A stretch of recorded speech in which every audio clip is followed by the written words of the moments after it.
Ako si Kiyaw, mahirap pero may pangarap. Tara, samahan niyo ako. At kinuha ko na nga yung plato kasi kakain ako at kinuha ko na rin yung kutsara. At nagsandok na nga pala ako ng kanin at isang sandok pa at isang sandok pa.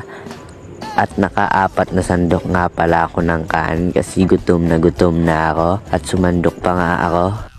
At papunta na nga ako sa lamesa kasi kukuha ako ng ulam ko at ulam nga pala namin ay isda.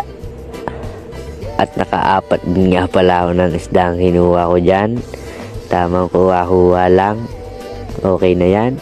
Tara, samahan nyo ako kumain.